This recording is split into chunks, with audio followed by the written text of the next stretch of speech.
नजरीन, drama serial अदावत की आज की वीडियो बहुत दिलचस्प है, पूरी देखिएगा। चैनल को सब्सक्राइब नहीं किया तो सब्सक्राइब जरूर कर लीजिएगा। बेबी गुस्से में दांत पीस रही थी। मारिया की इतनी जुर्रत कि बेबी पर चोरी का इल्ज़ाम लगाए। मैं इसका वो हशर करूंगी कि सारी उम्र याद रखेगी। इसने अपनी मौत को आवाज़ दी है। असजद ऑफिस जाने लगता है। बेबी कहती है, असजद मैंने तुमसे एक बात करनी थी।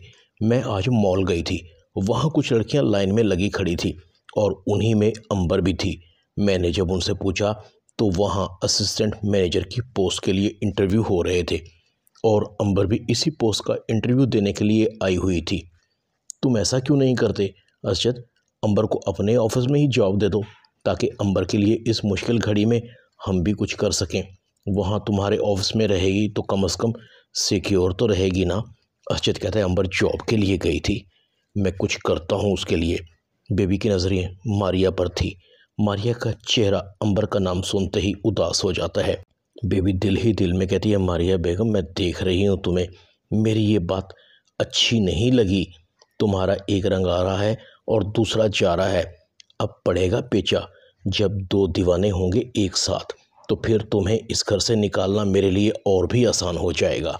असजद मारिया से नाराज़ होता है। मारिया असजद को कहती है, असजद मुझे पूरा यकीन है कि मेरा ब्रेसलेट बेबी बाजी ने ही चुराया है। मैंने खुद उसे अपने कमरे से निकलते देखा है। असजद कहता है, तुम्हें अपनी चीज़ों की खुद हिफाजत करनी चाहिए। मैं सोच भी नहीं सकता तुम इतनी लापरवाह हो सकती हो। तुम्हें पता है कि उसे मैंने तुम्हारे लिए कितने दिल से ख़रीदा था। एक भाई के सामने उसकी बहन पर चोरी का इल्ज़ाम लगे, क्या उसे अच्छा लगेगा? मारिया दिल ही दिल में कहती है, असजद तुम बेबी को नहीं जानते, वो बहुत ख़तरनाक है। वो अपने फ़ायदे के लिए कुछ भी कर सकती है। उसे सिर्फ या तो पैसे से मोहब्बत है या फिर अपने आप से। असजद मारिया से मुंह मोड़कर सो जाता है। जैसे ही बेबी और मारिया का आमना सामना होता है, बेबी कहती है, तुम्हारी इतनी मजाल कि तुम मुझ पर इल्ज़ाम लगाओ, बहन और भाई के दरमियान फूट डलवाना चाहती हो। मारिया कहती है, बेबी बाजी आपने मेरा ब्रेसलेट चुराकर अच्छा नहीं किया। मुझे पूरा यकीन है कि ब्रेसलेट आपके अलावा कोई नहीं चुरा सकता। बेबी गुस्से में आती है, अच्छा तो चलो ठीक है, मैंने चुराया, करो क्या करोगी? तुम शायद भूल गई हो कि मेरे पास तुम्हारी वीडियो है जिसमें तुम अपने पुराने आशिक शौहर से छुप छुप कर मिल रही हो, असजद को उसकी नाक के नीचे धोखा दे रही हो। मुझे देर नहीं लगेगी वो वीडियो असजद को दिखाते हुए। असजद के गुस्से से तो तुम बखूबी वाकिफ़ हो ही गई हो ना। 1 मिनट में तुम्हें इस घर से निकाल देगा। मुझे कोई एतराज़ नहीं। अगर तुम्हें दूसरी बार भी तलाक चाहिए तो ठीक है, आज शाम को ही फैसला हो जाएगा। मारिया कहती है, बेबी बाजी आप ऐसा कुछ नहीं करेंगी। बेबी कहती है, अब आई ना लाइन पर। अगर तुम चाहो कि मैं कुछ ना करूं तो तुम्हें माफ़ी सिर्फ इसी सूरत में मिल सकती है कि तुम सबके सामने मुझ पर लगाया गया चोरी का इल्ज़ाम वापस लोगी और मुझसे माफ़ी मांगोगी। मारिया कहती है, ठीक है, मुझे आपकी शर्त मंजूर है। बेबी मारिया के मुंह को थपथपाती है और उसे ब्रेसलेट देती है। तुम्हें मेरी शर्त तो मंजूर है ना, माफ़ी मांगने वाली? मारिया हाँ में सर हिला देती है। बेबी कहती है, गुड गर्ल, समझदार हो, बात को जल्दी पिक कर लेती हो। तुम इस घर में उसी वक्त टिक कर रह सकती हो जब तक मेरा हुक्म मानती रहोगी। असजद फहाद को कहता है, इतनी बड़ी बात हो गई, तुम्हें डाकुओं ने गोली मार दी और तुमने मुझे बताया तक नहीं। फहद कहता है, ज़ख्म इतना बड़ा नहीं था, गोली जिस्म को सिर्फ छूकर निकली है, इसीलिए तुम्हें इन्फॉर्म नहीं किया। असजद कहता है, फहद तुमने अभी मुझे अपना नहीं समझा। फहद कहता है, ऐसी कोई बात नहीं थी। असजद कहता है, गोली लगना कोई मामूली बात नहीं है, तुम्हारी नज़र में जान बची है। इधर अरीबा काफ़ी घबराई हुई है। मुझे घर से निकले हुए काफ़ी देर हो चुकी है, कैसे बताऊँ? रेहान बार बार कॉल्स कर रहा है, अरीबा कॉल भी रिसीव नहीं कर रही, कहाँ गई होगी? रेहान की माँ कहती है, रेहान बेटा होगी किसी सहेली के पास, आ जाएगी। रेहान कहता है, अम्मी पहले तो ऐसा कभी नहीं हुआ और ऐसी भी क्या मसरूफियत है, कम से कम फ़ोन करके ये मैसेज करके तो मुझे बता सकती है ना। बेल भी जा रही है। अरीबा फहद के पास जाती है, मैं तो डर ही गई थी, शुक्र है आपकी जान बच गई। फहद कहता है, अरीबा ये कौन लोग थे, क्यों तुम्हें अगवा करके ले जा रहे थे? अब और किसको सताया है तुमने?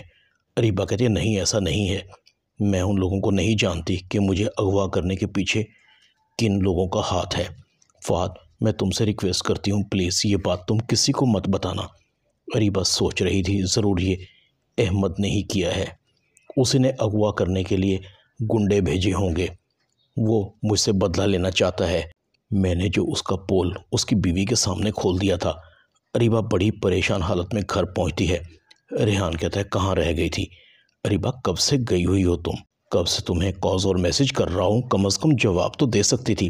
अरीबा कहती है प्लीज़ रेहान, आपको परेशान होने की ज़रूरत नहीं है मेरे लिए, मैं एक सहेली के पास गई थी, आ गई हूँ ना। अरीबा गुस्से में चली जाती है। रेहान कहता है देखा अम्मी अरीबा का अंदाज। रेहान की माँ कहती है तहम्मुल से बेटा, आ गई है ना, नरमी से पेश आना। अरीबा का दिमाग घूम रहा था, ये अहमद का बच्चा तो बहुत ही खतरनाक निकला। ये तो सोचा ही नहीं था कि वो इंतकाम पर उतर आया तो क्या होगा। अगर फ़हद ने ये बात रेहान को बता दी तो क्या होगा। वैसे मैंने फ़हद के साथ अच्छा नहीं किया, अगर आज वो ना होता तो ना जाने वो लोग मुझे कहाँ ले जाते और क्या करते मेरे साथ। कहीं ये मुकाफ़ाते अमल तो नहीं जो मैंने मारिया के साथ और फ़हद के साथ किया, ये उसी का नतीजा हो, अब वो मेरे साथ भी हो रहा हो। रेहान कहता है अरीबा जब से तुम वापस आई हो गुमसुम हो, कुछ बताती भी नहीं। अरीबा कहती है मैं जिस सहेली के पास गई थी उसके शौहर ने उसे तलाक दे दी, बेचारी बड़ी परेशान थी, उसे औलाद नहीं हो रही थी। रेहान कहता है इसमें उसका क्या कसूर है? अरीबा कहती है रेहान औलाद तो मुझे भी नहीं हो रही, हालांकि मेरी तो रिपोर्ट्स भी नॉर्मल हैं। रेहान कहता है अरीबा तुम ऐसी बातें क्यों करती हो, हमारे पास तो नूर है ना, अगर औलाद नहीं भी होती तो हम क्या कर सकते हैं, रब की यही मर्जी होगी, तुम क्यों ये सोचकर परेशान हो रही हो। बेबी मारिया को कहती है जो मैंने तुमसे कहा था वो तुम्हें याद तो है ना, असजद आने वाला है, तुम्हें सबके सामने मुझसे माफ़ी मांगनी होगी। मारिया कहती है ठीक है। मारिया भी सोचों में गुम है, कल जिस पर मैंने चोरी का इल्ज़ाम लगाया आज उससे माफ़ी मांगूंगी तो असजद तो नाराज़ होंगे, मैं कहाँ फंस गई हूँ। ये बेबी क्यों मेरे पीछे पड़ी है, क्यों खुद सुकून से नहीं रहती और क्यों मुझे सुकून से नहीं रहने देती। मारिया बेबी से माफ़ी मांगती है। बेबी कहती है भाई माफ़ी किस बात की, तुम सबके सामने मुझ पर इल्ज़ाम लगाओ, देख लिया असजद, आ गई ना मेरी सच्चाई तुम्हारे सामने। असजद कहता है मारिया तुमने बेबी पर इल्ज़ाम लगाकर अच्छा नहीं किया। बेबी की माँ कहती है मारिया ये तो ठीक नहीं, तुमने मेरी बेटी पर इल्ज़ाम लगाया ही क्यों था, तुम्हारी वजह से तो बहन भाई के रिश्ते में दरार आ गई ना, जब अपनी चीज़ों की हिफाजत नहीं कर सकती तो क्यों रहने देती हो अपने पास। बेबी कहती है चलो असजद छोड़ो इस बात को, अब बात तो क्लियर हो गई, बढ़ाने का तो कोई फ़ायदा है नहीं, आखिर तुम्हारी बीवी है, मैं ही बर्दाश्त कर लेती हूँ, मैंने मारिया को माफ़ किया। असजद गुस्से से उठकर चला जाता है। बेबी बहुत खुश थी, अब मज़ा आया, मारिया की आंखों में आंसू थे। बेबी कहती है तुम्हारी आंखों में आंसू देखकर मारिया मुझे बहुत सुकून मिला है, अभी तो मैंने तुम्हें बहुत रुलाना है। ड्रामा अदावत में इतना ही।